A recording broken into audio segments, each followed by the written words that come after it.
Hi students, நாம் இந்த வீடியோவில் ட்ரிபிள் கோர்ஸ் பற்றி தான் பார்க்க போகிறோம். இதுக்கு முன்னாடி நம்ம சேனலில் பார்த்தீங்கன்னா என்னென்ன கோர்சஸ் இருக்கோ அதை பார்த்தா டெய்லி ரிவ்யூவில் கொடுத்துக்கிட்டு இருக்கோம். ஸோ இதுக்கு முன்னாடி நம்ம போட்ட வீடியோஸ்லாம் நீங்கள் செக் பண்ணி பார்க்கலாம். அப்படின்னா மறக்காம செக் பண்ணி பார்த்துருங்க. அப்படியே நம்ம வீடியோஸ் லைக் பண்ணிடுங்க, நம்ம சேனல் சப்ஸ்கிரைப் பண்ணுங்க.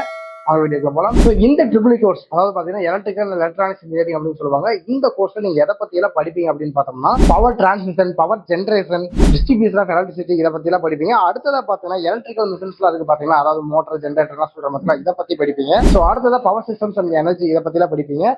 So basic electronics and control system இது எல்லாமே பார்த்தீங்கன்னா நீங்கள் ட்ரிபிள் படிக்கும்போது பேசிக்ஸாக படிக்க போகிறது. ஸோ இதை பற்றி நீங்கள் மெயினாக நாலேஜ் கெயின் பண்ணிக்க போறீங்க. ஸோ இதை ஏன் ட்ரிபிள் அப்படின்னு சொல்றாங்கன்னு பார்த்தீங்கன்னா எலக்ட்ரிக்கலும் எலக்ட்ரானிக்ஸும் கம்பைன் பண்ணி படிக்கிறதுனால ட்ரிபிள் அப்படின்னு சொல்றாங்க. அதாவது எலக்ட்ரிக்கல் அண்ட் எலக்ட்ரானிக்ஸ் இன்ஜினியரிங் அப்படின்னு சொல்றாங்க. ஸோ இந்த கோர்ஸ் படிக்கணும் அப்படின்னா கண்டிப்பாக நீங்கள் 12th முடிச்சிருக்கணும். டிப்ளமோ தனியாக இருக்கு. நீங்கள் 12th முடிச்சிருந்தீங்க அப்படின்னா பிஇ பிடெக் கோர்ஸ் நீங்கள் படிக்க முடியும்.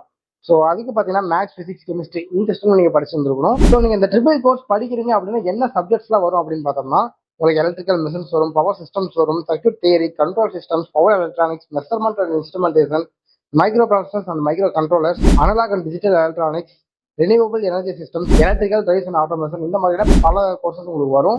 ஸோ இந்த மாதிரியான பல சப்ஜெக்ட்ஸ்லாம் நீங்கள் சேர்த்தியாக ஒட்டுக்க படிக்க போறீங்க. ஸோ இந்த கோர்ஸ் படிக்கிறது மூலமா என்ன ஜாப்களுக்கு போக முடியும் அப்படின்னு பார்த்தோம்னா ஒரு எலக்ட்ரானிக்ஸ் இன்ஜினியராக போக முடியும், ஆட்டோமேஷன் இன்ஜினியராக போக முடியும், இன்ஸ்ட்ருமெண்டேஷன் இன்ஜினியராக உங்களால் போக முடியும், மெயின்டெனன்ஸ் இன்ஜினியராக உங்களால் போக முடியும், கண்ட்ரோல் சிஸ்டம் இன்ஜினியராக உங்களால் போக முடியும்.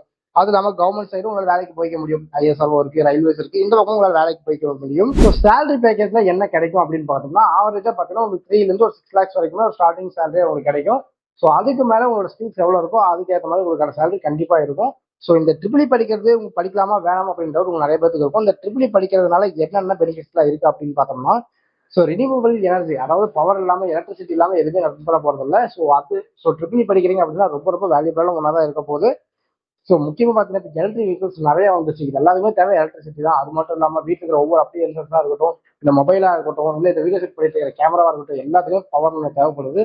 ஸோ அதுக்கு ட்ரிபிள் இல்லாமல் எதுவுமே நடக்க போகிறது இல்லை. ஸோ நீங்கள் ட்ரிபிள் படிக்கிறீங்க அப்படின்னா கண்டிப்பாக உங்களுக்கான பிரைட் ஃபியூச்சர் கண்டிப்பாக இருக்கு. ஸோ இந்த கோர்ஸ் பற்றின ஐடியா உங்களுக்கு கிடைச்சிருக்கும். ஸோ இந்த வீடியோ உங்களுக்கு தெரிஞ்ச 12th படிக்கிற பசங்களுக்கு ஷேர் பண்ணுங்க, யூஸ்ஃபுல்லாக இருக்கும். தேங்க்யூ.